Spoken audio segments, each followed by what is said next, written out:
ਤੇ ਹੁਣ ਇਹ ਗੈਸ ਸਟੇਸ਼ਨ ਜਿਹੜਾ ਇਵੇਂ ਹੀ ਆ ਕਿ ਵੀ ਇਹ ਜਿੰਨੀ ਉਹਦੀ ਕਾਸਟ ਪ੍ਰਾਈਸ ਆ, ਮੰਨ ਲਓ ਜੇ ਨਵਾਂ ਬਣਾਉਣਾ ਹੋਵੇ ਉਹ ਤੋਂ ਵੀ ਥੱਲੇ ਤੁਹਾਨੂੰ ਪ੍ਰਾਈਸ ਦਾ ਮਿਲ ਸਕਦਾ।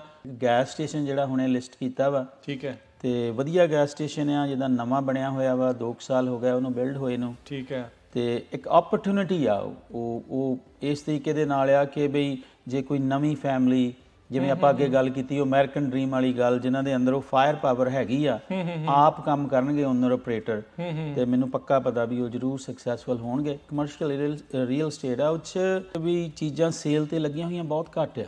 2 ਮਾਊਂਟੇਨ ਮਾਈਕਸ ਪੀਜੇ ਜਿਹੜੇ ਉਹ ਵੇਚੇ ਸੀਗੇ, ਠੀਕ ਹੈ, 3 ਹੀ ਕਹਿ ਲਓ, ਤੇ ਜਿਨ੍ਹਾਂ ਨੇ ਲਏ ਦੇ ਆਰ ਵੈਰੀ ਹੈਪੀ। ਉਹਨਾਂ ਦੀ ਸੇਲ ਜਿਹੜੀ ਆ ਤਕਰੀਬਨ ਉਹਨਾਂ ਦੀ ਸੇਲ ਵੀਰ ਜੀ ਤਕਰੀਬਨ ਡਬਲ ਹੋ ਗਈ ਆ। ਵਾਓ, ਉਹ ਇੰਨੇ ਕੁ ਖੁਸ਼ ਆ। ਹੁਣ ਮੈਨੂੰ ਰੋਜ਼ ਪੁੱਛ ਕਰਦੇ ਆ ਵੀ 2 ਨਾ ਲੈ ਪੀਜ਼ੇ, ਵੀ ਹੋਰ ਪੀਜ਼ਾ ਦੇ ਹੋਰ ਦਵਾ। ਜਿਹੜੇ ਇਹ ਅਮਰੀਕਨ ਡ੍ਰੀਮ ਦਾ ਪਿੱਛਾ ਕਰਨਾ ਚਾਹੁੰਦੇ ਆ ਜਾਂ ਉਹਨਾਂ ਦੇ ਮਨ ਦੇ ਵਿੱਚ ਇਹ ਸੋਚ ਹੈਗੀ ਆ ਕਿ ਭਾਈ ਡਰਨਾ ਨਹੀਂਗਾ, ਹੋ ਸਕਦਾ ਵਾ ਕਿ ਕਿਤੇ ਸ਼ੁਰੂ 'ਚ ਛੋਟਾ ਜਿਹਾ ਸੈਟਬੈਕ ਹੋਵੇ, ਪਰ ਇਹ ਮੈਂ ਪੱਕੇ ਤੌਰ ਤੇ ਕਹਿ ਸਕਦਾ ਆਪਣੇ ਐਕਸਪੀਰੀਅੰਸ ਤੋਂ ਜਾਂ ਆਪਣੇ ਦੋਸਤਾਂ ਮਿੱਤਰਾਂ ਦੇ ਐਕਸਪੀਰੀਅੰਸ ਨੂੰ ਦੇਖ ਕੇ ਕਿ ਸਕਸੈਸ ਜਿਹੜੀ ਕਹਿ ਲਓ ਕਿ ਤੁਹਾਡੇ ਪੈਰ ਆ ਕੇ ਚੁੰਮੂਗੀ। ਕਈ ਵਾਰੀ ਜਿੱਦਾਂ ਹੁਣ ਮੈਂ ਐਗਜ਼ਾਮਪਲ ਹੀ ਦੇ ਦਿੰਦਾ, ਜੇ ਆਪਾਂ ਅੱਜ ਗੈਸ ਸਟੇਸ਼ਨ ਬਣਾਉਣਾ ਵਾ, ਜੇ ਉਹਦੇ 4 ਪੰਪ ਆ ਜਾਂ 6 ਪੰਪ ਆ ਕਹਿ ਲਓ, ਤੇ 3000 ਸਕੁਅਰ ਫੁੱਟ ਦਾ ਆਪਣਾ ਜਿਹੜਾ ਕਨਵੀਨੀਅੰਸ ਸਟੋਰ ਆ ਨਾਲ, ਜੇ ਤੁਸੀਂ ਸਰੋਤੇ ਉਹਨੂੰ ਡਿਵੈਲਪ ਕਰਨਾ, ਹੁਣ ਜੇ ਬਣਾਉਣਾ ਵਾ ਉੱਥੇ ਗੈਸ ਸਟੇਸ਼ਨ, ਤਾਂ ਕੰਸਟਰਕਸ਼ਨ ਕਾਸਟ ਇਸ ਤਰੀਕੇ ਨਾਲ ਵੱਧ ਗਈਆਂ, ਉਹ ਤਕਰੀਬਨ ਵੀਰ ਜੀ ਤਕਰੀਬਨ $5.5 ਮਿਲੀਅਨ ਦਾ ਅੱਜ ਕੱਲ੍ਹ ਬਣਦਾ ਨਵਾਂ ਸਿਰਿਓਂ। ਪਹਿਲੀ ਗੱਲ ਤਾਂ $5.5 ਮਿਲੀਅਨ ਦਾ ਬਣਨਾ, ਫਿਰ ਇਹ ਆ ਕਿ ਉਹਨੂੰ 2 ਸਾਲ ਲੱਗ ਜਾਣੇ ਬਣਦੇ ਨੂੰ। ਇਦਾਂ ਹੈ ਨਹੀਂਗਾ, ਕਿਉਂਕਿ ਇਸ ਵੇਲੇ ਕਿਊ ਦੇ ਵਿੱਚ ਕੰਸਟਰਕਸ਼ਨ ਜਿਹੜੀ ਆ ਬੜੀ ਹੌਟ ਆ। ਫਿਰ ਤੁਹਾਨੂੰ ਆਪਣੇ ਪਰਮਿਟਸ ਲੈਂਦੇ ਆ, ਕਈ ਕੁਛ ਕਰਦੇ ਆ, ਅਪਰੂਵਲ ਲੈਂਦੇ ਆ, ਬੜਾ ਟਾਈਮ ਲੱਗਦਾ ਕਿ ਇੰਟਰਸਟ ਰੇਟ ਹੁਣ ਜਿਹੜੇ ਆ ਉਹ ਥੱਲੇ ਜਾਣੇ ਆ, ਕਿਉਂਕਿ ਜਿਸ ਹਿਸਾਬ ਦੇ ਨਾਲ ਫੈਡਰਲ ਰਿਜ਼ਰਵ ਜਿਹੜੀ ਉਹਦੇ ਤੇ ਗੱਲਬਾਤ ਕਰ ਰਿਹਾ, ਇਨਫਲੇਸ਼ਨ ਜਿਹੜੀ ਉਹ ਘਟ ਗਈ ਆ, ਜਾਂ ਕਹਿ ਲਓ ਕਿ ਦੇਖੋ ਆਪਾਂ ਗੱਲ ਬਾਰ-ਬਾਰ ਕਰ ਰਹੇ ਹਾਂ ਓਪਰਚੁਨਿਟੀ ਦੀ। ਸੋ ਜਿਹੜੀ ਓਪਰਚੁਨਿਟੀ ਉਹ ਤੁਹਾਡੀ ਉਡੀਕ ਨਹੀਂ ਕਰਦੀ। ਹਾਂਜੀ, ਦਰਵਾਜ਼ਾ ਇੱਕ ਵਾਰੀ ਖੜਕਾਇਆ ਜਾਂਦਾ। ਜੇ ਤੁਸੀਂ ਉਹਨੂੰ ਅਵੇਲ ਨਹੀਂ ਕਰੋਗੇ ਓਪਰਚੁਨਿਟੀ ਨੂੰ, ਹੋ ਸਕਦਾ ਪਿੱਛੇ 5 ਜਣੇ ਹੋਰ ਹੋਣ ਜਿਹੜੇ ਉਹਨੂੰ ਅਵੇਲ ਕਰ ਲੈਣ।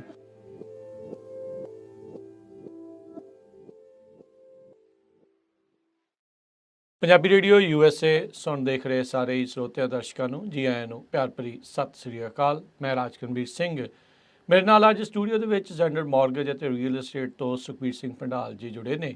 ਅੱਜ ਆਪਾਂ ਥੋੜ੍ਹੀ ਗੱਲਬਾਤ ਕਰਾਂਗੇ ਕਮਰਸ਼ੀਅਲ ਰੀਅਲ ਏਸਟੇਟ ਜਿਹੜੀਆਂ ਕੁਛ ਓਪਰਚੁਨਿਟੀਜ਼ ਆ, ਕੁਛ ਮੌਕੇ ਇਸ ਟਾਈਮ ਹੈਗੇ ਆ, ਕਿਹੜੇ ਇਲਾਕੇ 'ਚ ਆ, ਕੀ ਓਪਰਚੁਨਿਟੀ ਆ, ਉਸ ਦੇ ਬਾਰੇ ਗੱਲਬਾਤ ਕਰਾਂਗੇ। ਸੁਖਬੀਰ ਸਿੰਘ ਭੰਡਾਲ ਜੀ, ਜੀ ਆਇਆਂ ਨੂੰ ਸਵਾਗਤ ਹੈ। ਸਤਿ ਸ੍ਰੀ ਅਕਾਲ ਜੀ। ਸਤਿ ਸ੍ਰੀ ਅਕਾਲ ਜੀ। ਸੁਖਬੀਰ ਭੰਡਾਲ ਜੀ, ਗੱਲਬਾਤ ਸ਼ੁਰੂ ਕਰਨ ਤੋਂ ਪਹਿਲਾਂ ਆਪਣੀਆਂ ਆਈਡੀਜ਼ ਸ਼ੇਅਰ ਕਰ ਲਿਓ ਜੀ। ਨਹੀਂ, ਜ਼ਰੂਰ ਜੀ। ਆਈਡੀਜ਼ ਮੇਰੀ NMLS ਆਈਡੀ ਹੈਗੀ ਆ 1994273 ਤੇ DRE ਆਈਡੀ ਹੈਗੀ 01997346। ਸੋ ਆਪਣੇ ਨਾਲ ਮੋਹਨ ਚੀਮਾ ਜੀ ਜੁੜਦੇ ਰਹੇ ਆ, ਘਰਾਂ ਦੇ ਬਾਰੇ ਉਹਦੀਆਂ ਸਾਰੀਆਂ ਗੱਲਾਂ ਕਰਦੇ ਆ। ਤੁਸੀਂ commercial real estate, gas station, liquor store ਇੱਦਾਂ ਦੀਆਂ ਦੇ ਵਿੱਚ ਤੁਸੀਂ ਉਹਨਾਂ ਦੇ ਨਾਲ ਕੰਮ ਕਰਦੇ ਆ। ਹਾਂਜੀ। ਸੋ ਇੱਕ ਇਨਵੈਸਟਮੈਂਟ ਹੁੰਦੀ ਆ, ਇੱਕ ਓਪਰਚੁਨਿਟੀ ਹੁੰਦੀ ਆ, ਇੱਕ ਅਮਰੀਕਨ ਡ੍ਰੀਮ ਹੁੰਦਾ ਆ। ਹਾਂਜੀ, ਘਰ ਹੋਵੇ ਤੇ ਆਪਣਾ ਕਾਰੋਬਾਰ ਹੋਵੇ। ਸੋ ਇਹ ਕਮਰਸ਼ੀਅਲ ਰੀਅਲ ਏਸਟੇਟ ਦੇ ਬਾਰੇ ਜੇ ਤੁਸੀਂ ਥੋੜ੍ਹਾ ਜਿਹਾ ਸਾਡੇ ਨਾਲ ਸ਼ੇਅਰ ਕਰੋ। ਹਾਂਜੀ, ਜ਼ਰੂਰ। ਪਹਿਲਾਂ ਤਾਂ ਮੈਂ ਸਰੋਤਿਆਂ ਨੂੰ ਸਤਿ ਸ਼੍ਰੀ ਅਕਾਲ ਬਣਾਉਣਾ ਚਾਹੁੰਦਾ ਵਾਂ, ਅਤੇ ਤੁਹਾਡਾ ਵੀ ਧੰਨਵਾਦ ਕਰਨਾ ਚਾਹੁੰਦਾ ਵੀ ਤੁਸੀਂ ਮੌਕਾ ਦਿੱਤਾ ਸਾਨੂੰ ਇੱਥੇ ਆ ਕੇ ਆਪਣੀ ਗੱਲਬਾਤ ਕਰਨ ਦਾ, ਆਪਣਾ ਪੱਖ ਪੇਸ਼ ਕਰਨ ਦਾ।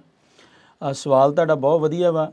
ਦੇਖੋ, ਜੇ ਅਮਰੀਕਨ ਡ੍ਰੀਮ ਆਪਾਂ ਉਹਦੇ ਬਾਰੇ ਸੋਚਦੇ ਹਾਂ ਅਤੇ ਇਹ ਬਹੁਤ ਜ਼ਰੂਰੀ ਆ ਕਿ ਉਹ ਡ੍ਰੀਮ ਜਿਹੜਾ ਵਾ ਮੋਸਟਲੀ ਆਪਾਂ ਨੂੰ ਬਿਜ਼ਨਸ ਓਪਰਚੁਨਿਟੀ 'ਚੋਂ ਮਿਲਣਾ ਹੁੰਦਾ ਵਾ। ਅਤੇ ਮੈਂ ਦੇਖਿਆ ਇੱਦਾਂ ਬਹੁਤ ਵਾਰੀ ਕਿ ਕਈ ਮੁੰਡਿਆਂ ਨੇ MBA ਤਾਂ ਹੀ ਕੀਤੀ ਹੁੰਦੀ ਆ, ਪਰ ਜਦੋਂ ਇਹ ਅਮਰੀਕਨ ਡ੍ਰੀਮ ਦਾ ਪਿੱਛਾ ਕਰਦੇ ਆ ਅਤੇ ਬਿਜ਼ਨਸ ਕੋਈ ਲੈਂਦੇ ਆ, ਅਤੇ ਉਹ ਬਿਜ਼ਨਸ ਦੇ ਥਰੂ ਉਹਨਾਂ ਦਾ ਜਿਹੜਾ ਅਮਰੀਕਨ ਡ੍ਰੀਮ ਉਹ ਪੂਰਾ ਹੋ ਜਾਂਦਾ ਵਾ। ਸਹੀ ਗੱਲ।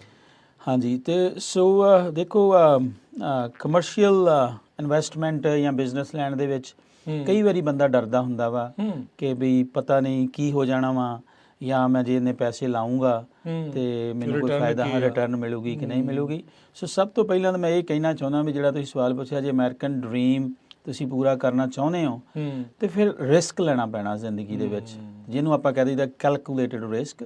ਉਹ ਕਮਰਸ਼ੀਅਲ ਰੀਅਲ ਏਸਟੇਟ ਦੇ ਵਿੱਚ ਹੀ ਆ ਵੀ ਕੋਈ ਆਪਣਾ ਬਿਜ਼ਨਸ, ਗੈਸ ਸਟੇਸ਼ਨ ਜਾਂ ਲਿਕਰ ਸਟੋਰ ਜਾਂ ਪੀਜ਼ਾ ਕੋਈ ਇਵੇਂ ਦਾ ਸ਼ੁਰੂ ਕਰਨ ਦੇ ਵਿੱਚ ਆਪਾਂ ਨੂੰ ਸੰਕੋਚ ਜਿਹੜਾ ਉਹ ਨਹੀਂ ਕਰਨਾ ਚਾਹੀਦਾ। ਸੋ ਜਿਵੇਂ ਜਿਵੇਂ ਆਪਾਂ ਅੱਗੇ ਤੁਰਾਂਗੇ, ਸੋ ਇਹਨਾਂ ਚੀਜ਼ਾਂ ਬਾਰੇ ਆਪਾਂ ਗੱਲਾਂ ਕਰਾਂਗੇ ਵੀ ਕੀ ਉਹਦੇ ਵਿੱਚ ਫਾਇਦੇ ਆ ਜਾਂ ਕੀ ਆਪਾਂ ਨੂੰ ਚੀਜ਼ਾਂ ਦਾ ਧਿਆਨ ਰੱਖਣਾ ਚਾਹੀਦਾ। ਸੁਖਬੀਰ ਜੀ, ਜਿੱਦਾਂ ਤੁਸੀਂ ਦੱਸਿਆ ਵੀ ਕੈਲਕੂਲੇਟਡ ਰਿਸਕ ਆ, ਹਾਂਜੀ। ਤੁਸੀਂ ਵੀ ਸਟੋਰ ਓਨਰ ਹੋ, ਤੁਸੀਂ ਵੀ ਇਦਾਂ ਦੀਆਂ ਚੀਜ਼ਾਂ ਰਨ ਕੀਤੀਆਂ, ਜਿੱਦਾਂ ਪਹਿਲਾਂ ਤੁਸੀਂ ਗੱਲ ਕੀਤੀ ਵੀ ਡਰ ਵੀ ਹੁੰਦਾ ਆ। ਬਿਲਕੁਲ।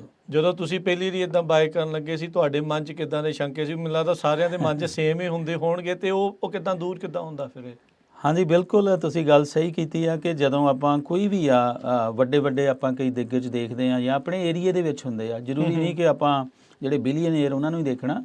ਕਈ ਵਾਰੀ ਆਪਾਂ ਜਿਹੜੇ ਏਰੀਏ ਵਿੱਚ ਰਹਿ ਰਹੇ ਆ ਉੱਥੇ ਆਪਣੇ ਕੁਛ ਇਵੇਂ ਦੇ ਬੰਦੇ ਹੁੰਦੇ ਆ ਤੇ ਆਪਾਂ ਸੋਚਦੇ ਆ ਕਿ ਵੀ ਇਹ ਬਿਜ਼ਨਸ ਦੇ ਵਿੱਚ ਹੈਗੇ ਆ ਜਾਂ ਇਹ ਇੰਸ਼ੋਰੈਂਸ ਦਾ ਕੰਮ ਕਰ ਰਿਹਾ ਜਾਂ ਇਹਨਾਂ ਕੋਲ 7 ਗੈਸ ਸਟੇਸ਼ਨ ਹੈਗੇ ਆ ਤੇ ਜੇ ਮੈਂ ਸ਼ੁਰੂ ਕਰੂੰਗਾ ਤੇ ਮੈਂ ਇਹਨਾਂ ਦਾ ਮੁਕਾਬਲਾ ਨਹੀਂ ਕਰ ਸਕਦਾ। ਡਰ ਜਿਹਾ ਆ ਜਾਂਦਾ। ਹਾਂਜੀ, ਡਰ ਆ ਜਾਂਦਾ। ਸੋ ਸਭ ਤੋਂ ਪਹਿਲਾਂ ਤਾਂ ਮੈਂ ਇਹ ਕਹਿਣਾ ਚਾਹੁੰਦਾ ਮੈਂ ਆਪਣੇ ਸਰੋਤਿਆਂ ਨੂੰ, ਜਿਹੜੇ ਇਹ ਅਮਰੀਕਨ ਡ੍ਰੀਮ ਦਾ ਪਿੱਛਾ ਕਰਨਾ ਚਾਹੁੰਦੇ ਆ ਜਾਂ ਉਹਨਾਂ ਦੇ ਮਨ ਦੇ ਵਿੱਚ ਇਹ ਸੋਚ ਹੈਗੀ ਆ ਕਿ ਭਾਈ ਡਰਨਾ ਨਹੀਂਗਾ। ਜਿਵੇਂ ਤੁਸੀਂ ਮੈਨੂੰ ਪੁੱਛਿਆ ਵਾ, ਹਾਂ ਇਹ ਬਿਲਕੁਲ ਸੱਚ ਆ ਕਿ ਸ਼ੁਰੂ ਦੇ ਵਿੱਚ ਫ੍ਰਿਜ਼ਨੋ ਦੇ ਵਿੱਚ ਹੀ ਜਦੋਂ ਸਟੋਰ ਦਾ ਕੰਮ ਪਹਿਲਾਂ ਸ਼ੁਰੂ ਕੀਤਾ ਤੇ ਮਨ ਦੇ ਵਿੱਚ ਬੜੇ ਸਵਾਲ ਸੀ, ਡਰ ਸੀਗਾ। ਪਰ ਇਹ ਮੈਂ ਕਹੂੰਗਾ ਕਿ ਜੇ ਤੁਹਾਡੇ ਮਨ ਦੇ ਅੰਦਰ ਫਾਇਰ ਪਾਵਰ ਹੈਗੀ ਆ, ਅੱਗ ਹੈਗੀ ਆ, ਤੁਹਾਡੀ ਜਿਹੜੀ ਚੜ੍ਹਦੀ ਕਲਾ ਵਾਲੀ ਸਪਿਰਿਟ ਆ ਤੇ ਤੁਸੀਂ ਮਿਹਨਤ ਕਰਨੀ ਚਾਹੁੰਦੇ ਆ ਤੇ ਬਿਲਕੁਲ ਆਲੇ ਦੁਆਲੇ ਨਾ ਵੇਖੋ, ਆਪਣੇ ਕੰਮ ਵੱਲ ਧਿਆਨ ਦਿਓ। ਹੋ ਸਕਦਾ ਵਾ ਕਿ ਕਿਤੇ ਸ਼ੁਰੂ 'ਚ ਛੋਟਾ ਜਿਹਾ ਸੈਟਬੈਕ ਹੋਵੇ, ਪਰ ਇਹ ਮੈਂ ਪੱਕੇ ਤੌਰ ਤੇ ਕਹਿ ਸਕਦਾ ਆਪਣੇ ਐਕਸਪੀਰੀਅੰਸ ਤੋਂ ਜਾਂ ਆਪਣੇ ਦੋਸਤਾਂ ਮਿੱਤਰਾਂ ਦੇ ਐਕਸਪੀਰੀਅੰਸ ਨੂੰ ਦੇਖ ਕੇ ਕਿ ਸਕਸੈਸ ਜਿਹੜੀ ਕਹਿ ਲਓ ਕਿ ਤੁਹਾਡੇ ਪੈਰ ਆ ਕੇ ਚੁੰਮੂਗੀ। ਸੋ ਹੌਸਲਾ ਕਰਕੇ, ਕੈਲਕੂਲੇਟਡ ਰਿਸਕ ਲੈ ਕੇ ਤੁਸੀਂ ਜ਼ਰੂਰ ਆਪਣੇ ਅਮਰੀਕਨ ਡ੍ਰੀਮ ਲਈ ਕਮਰਸ਼ੀਅਲ ਬਿਜ਼ਨਸ ਦੇ ਵੱਲ ਜ਼ਰੂਰ ਆਉਣਾ ਚਾਹੀਦਾ ਤੁਹਾਨੂੰ। ਸੋ ਬਿਲਕੁਲ, ਜਦੋਂ ਤੁਸੀਂ ਸੈਟਬੈਕ ਦੀ ਕਿਤੇ ਨਜ਼ਰੀਆ ਹੁੰਦਾ ਵੀ ਉਹਨੂੰ ਸੈਟਬੈਕ ਲੈਣਾ ਜਾਂ ਉਹਨੂੰ ਪੌੜੀ ਸਮਝਣਾ। ਹਾਂਜੀ, ਬਿਲਕੁਲ। ਵੀ ਉਹ ਤੋਂ ਆਪਾਂ ਕੋਈ ਨਵਾਂ ਸਿੱਖ ਕੇ ਉਹਦੇ ਵਿੱਚ ਜਿਹੜਾ ਉਹ ਡੈਫੀਨੇਟਲੀ ਕਰਨਾ ਆ। ਆਪਣੇ ਬਹੁਤ ਸਾਰੇ ਜਿਹੜੇ ਲੋਕ ਆ ਉਹ ਸਟੋਰ ਓਨਰਸ ਆ, ਤਰ੍ਹਾਂ ਦੇ ਜਿਹੜੇ ਸਟੋਰ ਓਨਰਸ ਆ, ਉਹਨਾਂ ਥਾਵਾਂ ਦੇ ਉੱਤੇ ਵੀ ਜਿੱਥੇ ਆਬਾਦੀ ਵੀ ਘੱਟ ਆ ਉੱਥੇ ਜਾ ਕੇ ਵੀ ਵਸੇ ਆ ਜਾਂ ਉੱਥੇ ਉਹਨਾਂ ਨੇ ਆਪਣੇ ਬਿਜ਼ਨਸ ਜਿਹੜੇ ਉਹ ਚਲਾਏ ਆ। ਸੋ ਸੁਖਬੀਰ ਭਾਜੀ, ਹੁਣ ਤੁਸੀਂ ਇਹ ਦੱਸੋ ਵੀ ਜਿਹੜਾ ਇੱਥੇ ਰਾਈਟ ਨਾਓ ਕਿਹੜੀ ਓਪਰਚੁਨਿਟੀ ਆ ਜਿਹੜੀ ਰਾਈਟ ਨਾਓ ਕਮਰਸ਼ੀਅਲ ਇਨਵੈਸਟਮੈਂਟ ਦੇ ਲਈ ਆ? ਕੀ ਉਹ ਓਪਰਚੁਨਿਟੀ ਆ, ਕਿੱਥੇ ਆ, ਕੀ ਉਹਦੇ ਨਾਲ ਸੰਬੰਧਿਤ ਡਿਟੇਲਸ ਆ? ਹਾਂਜੀ, ਦੇਖੋ ਪਹਿਲਾਂ ਤਾਂ ਮੈਂ ਵੀਰ ਜੀ ਇਹ ਕਹਿਣਾ ਚਾਹੁੰਦਾ ਵੀ ਇਸ ਵੇਲੇ ਨਾ ਜਿਹੜਾ real estate commercial real estate ਆ ਉਹ 'ਚ ਜਿਹੜੀ ਕਹਿ ਲਓ ਕਿ ਵੀ ਚੀਜ਼ਾਂ ਸੇਲ ਤੇ ਲੱਗੀਆਂ ਹੋਈਆਂ ਬਹੁਤ ਘੱਟ ਆ। ਇਨਵੈਂਟਰੀ ਬਹੁਤ ਜ਼ਿਆਦਾ ਘੱਟ ਆ। ਪਰ ਫਿਰ ਵੀ ਓਪਰਚੁਨਿਟੀਜ਼ ਕਿਤੇ ਨਾ ਕਿਤੇ ਜਿਹੜੀਆਂ ਮਿਲ ਜਾਂਦੀਆਂ। ਅੱਗੇ ਪਿੱਛੇ ਜੇ ਮੈਂ 2 ਮਾਊਂਟੇਨ ਮਾਈਕਸ ਪੀਜੇ ਜਿਹੜੇ ਉਹ ਵੇਚੇ ਸੀਗੇ, 3 ਹੀ ਕਹਿ ਲਓ, ਤੇ ਜਿਨ੍ਹਾਂ ਨੇ ਲਏ ਦੇ ਆਰ ਵੈਰੀ ਹੈਪੀ। ਉਹਨਾਂ ਦੀ ਸੇਲ ਜਿਹੜੀ ਆ, ਜਿਵੇਂ ਤੁਸੀਂ ਆਪਾਂ ਅੱਗੇ ਗੱਲ ਕੀਤੀ ਆ, ਉਹ ਪਹਿਲਾਂ ਜਦੋਂ ਉਹਨੇ ਲਿਆ ਤਾਂ ਉਹਨਾਂ ਨੂੰ ਮਹਿਸੂਸ ਹੁੰਦਾ ਸੀਗਾ ਵੀ ਹਾਏ ਉਹ ਸੇਲ ਥੋੜੀ ਥੱਲੇ ਗਈ ਪਹਿਲਾਂ, ਬਿਲਕੁਲ ਨਵੀਂ ਚੀਜ਼ ਆਇਆ। ਤੇ ਉਹ ਫਿਰ ਮੇਰੇ ਕੋਲ ਆਏ ਵੀ ਮੈਨੂੰ ਕਹਿੰਦੇ ਭਾਈ ਵੀ ਸੇਲ ਜਿਹੜੀ ਆ ਤੁਸੀਂ ਇਦਾਂ ਸੀ ਤੇ ਮੈਂ ਉਹਨਾਂ ਨੂੰ ਐਗਜ਼ੈਕਟਲੀ ਉਹੀ ਗੱਲ ਕਹੀ ਕਿ ਪਹਿਲਾਂ ਸੈਟਬੈਕ ਮਾੜਾ ਜਿਹਾ ਹੁੰਦਾ ਯੂ ਨੀਡ ਟੂ ਲਰਨ। ਹਾਂਜੀ, ਪਰ ਮੈਂ ਹਵਾਲਾ ਉਹਨਾਂ ਦਾ ਦੇ ਦਿੰਦਾ ਕਿ ਹੁਣ ਉਹ ਤਕਰੀਬਨ ਉਹਨਾਂ ਦੀ ਸੇਲ ਵੀਰ ਜੀ ਤਕਰੀਬਨ ਡਬਲ ਹੋ ਗਈ ਆ। ਉਹ ਇੰਨੇ ਕੁ ਖੁਸ਼ ਆ ਹੁਣ ਮੈਨੂੰ ਰੋਜ਼ ਪੁੱਛ ਕਰਦੇ ਆ ਵੀ 2 ਨਾ ਲੈ ਪੀਜ਼ੇ, ਵੀ ਹੋਰ ਪੀਜ਼ਾ ਦੇ ਹੋਰ ਦਵਾ। ਸੋ ਆਪਾਂ ਵਾਪਸ ਆਉਨੇ ਆ। ਸੋ ਜਿਹੜੀ ਇਨਵੈਂਟਰੀ ਆ ਬਹੁਤ ਘੱਟ ਆ, ਪਰ ਫਿਰ ਵੀ ਓਪਰਚੁਨਿਟੀਜ਼ ਕਿਤੇ ਨਾ ਕਿਤੇ ਮਿਲ ਜਾਂਦੀਆਂ ਵਾ। ਮੈਂ ਕਰਨਵੀਰ ਜੀ ਆਪਣੇ ਇੱਕ ਗੈਸ ਸਟੇਸ਼ਨ ਜਿਹੜਾ ਹੁਣੇ ਲਿਸਟ ਕੀਤਾ ਵਾ, ਠੀਕ ਹੈ, ਤੇ ਵਧੀਆ ਗੈਸ ਸਟੇਸ਼ਨ ਆ, ਜਿਹਦਾ ਨਵਾਂ ਬਣਿਆ ਹੋਇਆ ਵਾ, 2 ਸਾਲ ਹੋ ਗਿਆ ਉਹਨੂੰ ਬਿਲਡ ਹੋਏ ਨੂੰ, ਠੀਕ ਹੈ। ਤੇ ਇੱਕ ਓਪਰਚੁਨਿਟੀ ਆ ਉਹ ਇਸ ਤਰੀਕੇ ਦੇ ਨਾਲ ਆ ਕਿ ਬਈ ਜੇ ਕੋਈ ਨਵੀਂ ਫੈਮਿਲੀ, ਜਿਵੇਂ ਆਪਾਂ ਅੱਗੇ ਗੱਲ ਕੀਤੀ ਉਹ ਅਮਰੀਕਨ ਡ੍ਰੀਮ ਵਾਲੀ ਗੱਲ, ਜਿਨ੍ਹਾਂ ਦੇ ਅੰਦਰ ਉਹ ਫਾਇਰ ਪਾਵਰ ਹੈਗੀ ਆ, ਆਪ ਕੰਮ ਕਰਨਗੇ ਓਨਰ ਆਪਰੇਟਰ, ਤੇ ਮੈਨੂੰ ਪੱਕਾ ਪਤਾ ਵੀ ਉਹ ਜ਼ਰੂਰ ਸਕਸੈਸਫੁਲ ਹੋਣਗੇ। ਸੋ ਇਵੇਂ ਇੱਕ ਕਹਿ ਲਓ ਕਿ ਜਿਹੜਾ ਗੈਸ ਸਟੇਸ਼ਨ ਆ ਉਹ ਲਿਸਟ ਮੈਂ ਕੀਤਾ ਹੋਇਆ। ਇਹ ਫ੍ਰੈਜ਼ਨੋ ਕਾਉਂਟੀ 'ਚ ਨਹੀਂ, ਆਪਣੇ ਉਹ ਹੈਗਾ ਆਪਣੇ ਹਾਈਵੇ 5 ਦੇ ਉੱਤੇ। ਹਾਂਜੀ, ਆਪਣੇ ਪੈਟਰਸਨ ਦੇ ਕੋਲ। ਬਿਲਕੁਲ। ਸੋ ਓਪਰਚੁਨਿਟੀ ਇਹਦਾ ਆਪਾਂ ਅਕਸਰ ਦੇਖਿਆ ਆ ਸੁਖਬੀਰ ਜੀ ਵੀ ਜਦੋਂ ਪਰਿਵਾਰ ਇਕੱਠਾ ਕੰਮ ਕਰਦਾ ਆ, ਉਹ ਇਕੱਠੇ ਕੰਮ ਕਰਦੇ ਬੜੀਆਂ ਸੇਵਿੰਗਸ ਵੀ ਕਰ ਲੈਂਦਾ ਹੈ ਤੇ ਉਹ ਬਿਜ਼ਨਸ ਨੂੰ ਜਿਹੜਾ ਉਹ ਚੱਕ ਵੀ ਲੈਂਦਾ ਆ। ਸੋ ਇਹ ਓਪਰਚੁਨਿਟੀ ਦਾ ਮੌਕਾ ਜਿਹੜਾ ਉਹ ਚੱਕਣਾ ਚਾਹੀਦਾ। ਅਕਸਰ ਆਪਾਂ ਇਹ ਕਈ ਵਾਰੀ ਬੰਦਾ ਭਾਲਦਾ ਰਹਿੰਦਾ ਵੀ ਮੇਰੇ ਕੋਲ ਉਹ ਕੈਪੀਟਲ ਆ, ਮੈਂ ਕਿੱਥੇ ਇਨਵੈਸਟ ਕਰਾਂ। ਬਹੁਤ ਸਾਰੇ ਲੋਕਾਂ ਕੋਲ ਪਈ ਹੁੰਦੀ ਆ। ਸੋ ਇਹ ਓਪਰਚੁਨਿਟੀ ਤੁਸੀਂ ਬਾਏ ਕਰਨਾ ਨਹੀਂ ਕਰਨਾ, ਪਰ ਗੱਲ ਜ਼ਰੂਰ ਕਰੋ ਇੱਕ ਵਾਰੀ, ਤੁਹਾਨੂੰ ਐਟਲੀਸਟ ਪਤਾ ਲੱਗੇ ਕੀ ਨੰਬਰਸ ਆ, ਤੁਹਾਡੇ ਨੰਬਰਸ ਉਹਦੇ ਨਾਲ ਵਰਕਆਊਟ ਕਰਦੇ ਆ, ਕਿਵੇਂ ਕਰਦੇ ਆ। ਤੇ ਸੁਖਬੀਰ ਭਾਜੀ ਨੰਬਰ ਸ਼ੇਅਰ ਕਰ ਲਿਓ ਵੀ ਜਿਹਦੇ ਤੇ ਉਹ ਤੁਹਾਡੇ ਨਾਲ ਕੰਟੈਕਟ ਕਰ ਸਕਦੇ ਆ। ਜ਼ਰੂਰ। ਪਹਿਲਾਂ ਤਾਂ ਮੈਂ ਓਪਰਚੁਨਿਟੀ ਨੂੰ ਥੋੜਾ ਜਿਹਾ ਐਕਸਪਲੇਨ ਕਰਨਾ ਚਾਹੁੰਦਾ ਵਾਂ ਕਿ ਆਪਣੇ ਸਰੋਤਿਆਂ ਨੂੰ ਵੀ ਤੇ ਤੁਹਾਨੂੰ ਵੀ ਕਿ ਕਈ ਵਾਰੀ ਜਿੱਦਾਂ ਹੁਣ ਮੈਂ ਐਗਜ਼ਾਮਪਲ ਹੀ ਦੇ ਦਿੰਦਾ, ਜੇ ਆਪਾਂ ਅੱਜ ਗੈਸ ਸਟੇਸ਼ਨ ਬਣਾਉਣਾ ਵਾ, ਜੇ ਉਹਦੇ 4 ਪੰਪ ਆ ਜਾਂ 6 ਪੰਪ ਆ ਕਹਿ ਲਓ, ਤੇ 3000 ਸਕੁਅਰ ਫੁੱਟ ਦਾ ਆਪਣਾ ਜਿਹੜਾ ਕਨਵੀਨੀਅੰਸ ਸਟੋਰ ਆ ਨਾਲ, ਤੇ ਮੰਨ ਲਓ ਕਿ ਤਕਰੀਬਨ ਜਿਹੜੀ ਜਗ੍ਹਾ ਵਾ ਉਹ 1 ਕਿੱਲਾ ਹੈਗੀ ਆ ਗੈਸ ਸਟੇਸ਼ਨ ਦੀ। ਜੇ ਤੁਸੀਂ ਸਰੋਤੇ ਉਹਨੂੰ ਡਿਵੈਲਪ ਕਰਨਾ, ਹੁਣ ਜੇ ਬਣਾਉਣਾ ਵਾ ਉੱਥੇ ਗੈਸ ਸਟੇਸ਼ਨ, ਤਾਂ ਕੰਸਟਰਕਸ਼ਨ ਕਾਸਟ ਇਸ ਤਰੀਕੇ ਨਾਲ ਵੱਧ ਗਈਆਂ, ਪਰਮਿਟਸ ਦੀਆਂ ਜਿਹੜੀਆਂ ਫੀਸ ਆ, ਹੋਰ ਬਹੁਤ ਲੰਮਾ ਚੌੜਾ ਨਾਲ ਆਉਂਦਾ, ਰੈਗੂਲੇਸ਼ਨਸ ਕਿੰਨੀਆਂ ਆ ਨਾਲ, ਉਹ ਤਕਰੀਬਨ ਵੀਰ ਜੀ ਤਕਰੀਬਨ $5.5 ਮਿਲੀਅਨ ਦਾ ਅੱਜ ਕੱਲ ਬਣਦਾ ਨਵਾਂ ਸਿਰਿਓਂ। ਪਹਿਲੀ ਗੱਲ ਤਾਂ $5.5 ਮਿਲੀਅਨ ਦਾ ਬਣਨਾ, ਫਿਰ ਇਹ ਆ ਕਿ ਉਹਨੂੰ 2 ਸਾਲ ਲੱਗ ਜਾਣੇ ਬਣਦੇ ਨੂੰ। ਇਦਾਂ ਹੈ ਨਹੀਂਗਾ, ਕਿਉਂਕਿ ਇਸ ਵੇਲੇ ਕਿਊ ਦੇ ਵਿੱਚ ਕੰਸਟਰਕਸ਼ਨ ਜਿਹੜੀ ਆ ਬੜੀ ਹੌਟ ਆ, ਫਿਰ ਤੁਹਾਨੂੰ ਆਪਣੇ ਪਰਮਿਟਸ ਲੈਂਦੇ ਆ, ਕਈ ਕੁਛ ਕਰਦੇ ਆ, ਅਪਰੂਵਲ ਲੈਂਦੇ ਆ, ਬੜਾ ਟਾਈਮ ਲੱਗ ਜਾਂਦਾ। ਜਦੋਂ ਮੈਂ ਓਪਰਚੁਨਿਟੀ ਦੀ ਗੱਲ ਕਰਦਾ ਵਾਂ, ਤੇ ਕਈ ਵਾਰੀ ਕੀ ਹੁੰਦਾ ਵਾ ਕਿ ਜਿਵੇਂ ਇਹ ਹੀ ਗੈਸ ਸਟੇਸ਼ਨ ਆ, ਕਈ ਵਾਰੀ ਅਬੈਂਡਨ ਹੋ ਜਾਂਦੇ। ਅਬੈਂਡਨ ਤੋਂ ਭਾਵ ਕਿ ਜਿਹੜਾ ਓਨਰ ਸੀਗਾ ਬਿਮਾਰ ਹੋ ਗਿਆ, ਜਾਂ ਓਨਰ ਨੂੰ ਹੋਰ ਕਿਤੇ ਓਪਰਚੁਨਿਟੀ ਮਿਲ ਗਈ ਤੇ ਉੱਥੇ ਜਾ ਨਹੀਂ ਰਿਹਾ, ਜਾਂ ਐਬਸੈਂਟੀ ਓਨਰ ਹੋ ਗਿਆ, ਹਨਾ। ਤੇ ਹੁਣ ਇਹ ਗੈਸ ਸਟੇਸ਼ਨ ਜਿਹੜਾ ਇਵੇਂ ਹੀ ਆ ਕਿ ਵੀ ਇਹ ਜਿੰਨੀ ਉਹਦੀ ਕਾਸਟ ਪ੍ਰਾਈਸ ਆ, ਮੰਨ ਲਓ ਜੇ ਨਵਾਂ ਬਣਾਉਣਾ ਹੋਵੇ, ਉਹ ਤੋਂ ਵੀ ਥੱਲੇ ਤੁਹਾਨੂੰ ਪ੍ਰਾਈਸ ਦਾ ਮਿਲ ਸਕਦਾ। ਪਰ ਅਗੇਨ ਵੀ ਇਹ ਓਪਰਚੁਨਿਟੀ ਹੋਊਗੀ ਕਿ ਜਿਵੇਂ ਆਪਾਂ ਦੋਨੋਂ ਗੱਲਾਂ ਨੂੰ ਮਿਲਾ ਦਈਏ, ਕਿ ਜੇ ਪਰਿਵਾਰ ਆਪ ਕੰਮ ਕਰਦਾ ਵਾ ਜਾਂ ਓਨਰ ਦੇ ਵਿੱਚ ਉਹ ਫਾਇਰ ਪਾਵਰ ਹੈਗੀ, ਆਪ ਪ੍ਰੈਜ਼ੈਂਟ ਆ ਉੱਥੇ, ਤੇ ਫਿਰ ਇਹ ਓਪਰਚੁਨਿਟੀ ਨੂੰ ਅਵੇਲ ਕਰਕੇ ਤੇ ਵਧੀਆ ਜਿਹੜਾ ਉੱਤੇ ਲੈ ਜਾ ਸਕਦਾ ਵਾ। ਹਾਂਜੀ, ਬਿਲਕੁਲ। ਸੋ ਹਾਈਵੇ 5 ਪੈਟਰਸਨ ਦੇ ਇਰਦ ਗਿਰਦ ਜਿੱਦਾਂ ਦੱਸ ਰਹੇ ਵੀ ਉਸ ਇਲਾਕੇ ਦੇ ਵਿੱਚ ਓਪਰਚੁਨਿਟੀ ਹੈਗੀ ਆ। ਸੋ ਗੈਸ ਸਟੇਸ਼ਨ ਇਹ ਵਿਕਾਊ ਆ, ਤੇ ਭਾਜੀ ਦੇ ਨਾਲ ਤੁਸੀਂ ਸੰਪਰਕ ਕਰ ਸਕਦੇ ਹੋ। ਤੇ ਵੀਰ ਜੀ ਨੰਬਰ ਵੀ ਸ਼ੇਅਰ ਕਰ ਲਿਓ। ਹਾਂਜੀ, ਨੰਬਰ ਜ਼ਰੂਰ। ਮੇਰਾ ਨਾਮ ਸੁਖਬੀਰ ਸਿੰਘ ਭੰਡਾਲ ਆ, ਜ਼ੈਂਡਰ ਮੌਰਗੇਜ ਦਾ ਮੈਂ ਕੰਮ ਕਰਦਾ ਵਾਂ ਮੋਹਨ ਚੀਮਾ ਹੁਣਾਂ ਨਾਲ, ਤੇ ਨੰਬਰ ਮੇਰਾ ਹੈਗਾ 5592419553। ਸੋ ਇੱਥੇ ਭਾਜੀ ਆਪਾਂ ਜਦੋਂ ਦੇਖਦੇ ਹਾਂ ਵੀ ਬਹੁਤ ਸਾਰੇ ਇੱਕ ਬਿਜ਼ਨਸ 'ਚੋਂ ਆ ਕੇ ਦੂਜੇ ਦੇ ਵਿੱਚ ਆਉਂਦੇ ਆ। ਹਾਂਜੀ, ਰਿਕੁਆਇਰਮੈਂਟਸ ਕਿੱਦਾਂ ਦੀਆਂ ਜਿਹੜੀਆਂ ਇਸ ਦੇ ਵਿੱਚ ਹੋਣਗੀਆਂ? W2 ਹੁੰਦੇ ਆ, 1099 ਟੈਕਸ ਰਿਟਰਨਸ, ਇਨਵੈਸਟਮੈਂਟ ਕਿੱਦਾਂ ਸ਼ੋਅ ਕਰਨੀ, ਕਿਵੇਂ ਹੋਣੀ ਆ? ਜੇ ਥੋੜ੍ਹਾ ਜਿਹਾ ਤੁਸੀਂ ਇਸ ਦੇ ਉੱਤੇ ਵੀ ਮਾੜਾ ਜਿਹਾ ਦੱਸ ਸਕਦੇ ਆ। ਹਾਂਜੀ ਜ਼ਰੂਰ। ਪਹਿਲਾਂ ਤਾਂ ਮੈਂ ਸਰੋਤਿਆਂ ਨੂੰ ਇਹ ਕਹਿਣਾ ਚਾਹੁੰਦਾ, ਤੇ ਤੁਹਾਨੂੰ ਮੈਨੂੰ ਲੱਗਦਾ ਪਤਾ ਹੋਣਾ ਵਾ ਕਿ ਇੰਟਰਸਟ ਰੇਟ ਹੁਣ ਜਿਹੜੇ ਆ ਉਹ ਥੱਲੇ ਜਾਣੇ ਹੀ ਜਾਣੇ ਆ, ਕਿਉਂਕਿ ਜਿਸ ਹਿਸਾਬ ਦੇ ਨਾਲ ਫੈਡਰਲ ਰਿਜ਼ਰਵ ਜਿਹੜੀ ਉਹਦੇ ਤੇ ਗੱਲਬਾਤ ਕਰ ਰਿਹਾ, ਇਨਫਲੇਸ਼ਨ ਜਿਹੜੀ ਉਹ ਘਟ ਗਈ ਆ, ਜਾਂ ਕਹਿ ਲਓ ਕਿ ਉਹਦਾ ਸਟਾਪ ਲੱਗ ਗਿਆ ਵਾ। ਇਸ ਸਾਲ ਲਾਸਟ ਮੰਥ ਦੇ ਨੰਬਰ ਵੀ 3.5 ਲੱਖ ਜੌਬਸ ਦੇ ਆਏ ਆ। ਸੋ ਇਕਨੋਮੀ ਦੁਬਾਰਾ ਰਿਕਵਰ ਕਰ ਰਹੀ ਹੈ। ਬਿਲਕੁਲ। ਸੋ ਉਹਦੇ ਵਿੱਚ ਕੀ ਹੁੰਦਾ ਵਾ ਕਿ 2 ਤਰ੍ਹਾਂ ਬਣ ਜਾਂਦੀਆਂ, ਇੱਕ ਤੇ ਜਿਹੜਾ ਸੈਲ ਕਰ ਰਿਹਾ, ਇੱਕ ਬਾਇਰ। ਸੋ ਜੇ ਬਾਇਰ ਸਟਰੋਂਗ ਆ ਤੇ ਉਹਦੇ ਕੋਲ, ਜਿਵੇਂ W2 ਦੀ ਤੁਸੀਂ ਗੱਲ ਕੀਤੀ, ਉਹਦੇ ਕੋਲ ਡਾਊਨ ਪੇਮੈਂਟ ਲਈ ਪੈਸੇ ਹੈਗੇ ਆ। ਹੁਣ ਡਾਊਨ ਪੇਮੈਂਟ ਵੀ ਜਿਹੜੀ ਆ ਉਹਦੇ ਸਟਰੈਂਥ ਤੇ ਕੰਮ ਕਰਦੀ ਆ, ਕਿ ਜੇ ਬਿਜ਼ਨਸ ਸਟਰੋਂਗ ਆ ਤੇ ਜਿਹੜਾ ਬਾਇਰ ਆ ਉਹ ਵੀ ਸਟਰੋਂਗ ਆ, ਉਹਦੇ ਕੋਲ ਐਕਸਪੀਰੀਅੰਸ ਹੈਗਾ ਵਾ, ਤੇ ਹੋ ਸਕਦਾ ਵਾ ਤੁਹਾਡੀ ਜਿਹੜੀ 10% ਦੇ ਨਾਲ ਹੀ ਗੱਲ ਬਣ ਜਾਵੇ, ਕਮਰਸ਼ੀਅਲ 15% ਨਾਲ ਵੀ, ਤੇ ਨਹੀਂ ਤੇ 25 ਤਾਈਂ ਵੀ ਚਲੇ ਜਾਂਦਾ ਵਾ। ਜੇ ਤੁਹਾਡੇ ਕੋਲ ਡਾਊਨ ਪੇਮੈਂਟ ਹੈਗੀ ਆ ਤੇ ਤੁਹਾਡੇ ਕੋਲ ਪਲਾਨ ਵੀ ਹੈਗੀ ਆ ਕਿ ਇਹ ਬਿਜ਼ਨਸ ਨੂੰ ਮੈਂ ਕਿਵੇਂ ਬੈਟਰ ਕਰੂੰਗਾ, ਮੈਂ ਉੱਥੇ ਨਵਾਂ ਕੀ ਲੈ ਕੇ ਆਊਂਗਾ, ਇਦਾਂ ਦੀਆਂ ਜਿਹੜੀਆਂ ਗੱਲਾਂ ਬਾਤਾਂ ਵਾ।